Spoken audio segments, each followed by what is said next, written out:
இன்றைக்கி எங்கள் home harvest பார்க்கலாம் வாங்க. பீன்ஸு, தக்காளி, வெண்டைக்காய், அப்புறம் பிரிஞ்சால், அப்புறம் கொஞ்சம் ஃப்ளவர்ஸ், குடமிளகா, அப்புறம் ஒரே ஒரு ஆனியன் இதெல்லாமே ஹார்வெஸ்ட் பண்ணோம். இது எங்கள் வீட்டு வாசலில் இருக்கிற ஒரு சாமந்தி செடி. இங்கே தான் போய் எங்களோட சாமந்தி பூவை நாங்கள் எடுத்தோம். இதே ஒரு குடமிளகா செடி பக்கத்துலேயே ஒன்று வச்சுருக்கோம். அந்த குட்டி குடமிளகா வந்திருக்கு பாருங்கள். அங்கேருந்து தான் ஒரு பெரிய குடமிளகாவை எடுத்தேன். அப்புறம் கத்திரிக்காவை போய் ஹார்வெஸ்ட் பண்ண போனேன். இதுதான் அந்த கத்திரிக்காய் இருக்கிற அந்த செடி. இது வந்துட்டு நிறைய பெருசாக நல்லா வளர்ந்துச்சு, நல்லா காய்ச்சிக்கிட்டு இருக்கு. கத்திரிக்காய்க்கு சீசன் இல்லைன்னு தான் நினைக்கிறேன்.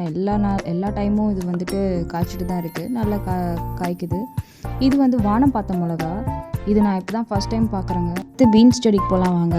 பீன்ஸில் இருக்கிற பீன்ஸ் செடியிலேருந்து எல்லா பீன்ஸும் எடுத்துட்டேன். இதெல்லாம் பூ விட்டுருக்கு. அடுத்த வாட்டி எடுக்கும்போதே நான் காட்டுறேன். இது ஒரு சின்ன மிளகா கார்டன் மாதிரியே வளர்ந்துருச்சு ஃபுல்லாக. இங்கே அந்த குண்டு மிளகா, அப்புறம் பெரிய மிளகா இருக்குது. இது வந்து அந்த வெண்டைக்காய் செடி.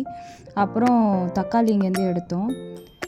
வெண்டைக்காய் செடி சூப்பராக வளர்றது, நல்லா பெரிய சைஸுக்கு வளர்ந்துக்கிட்டு இருக்கு வெண்டைக்காய். ஸோ இதுக்கப்புறமா இந்த குட்டி கார்டனில் இருக்கிற இது ஒரு மிளகா கார்டனே சொல்லலாம். இது அப்படியே செடியிலே விட்டால் நல்லா பெருசாக காய்க்குது. இது என் வீட்டுக்கு முன்னாடி இருக்கிற சூரியகாந்தி பூ ரொம்ப அழகாக இருந்தது.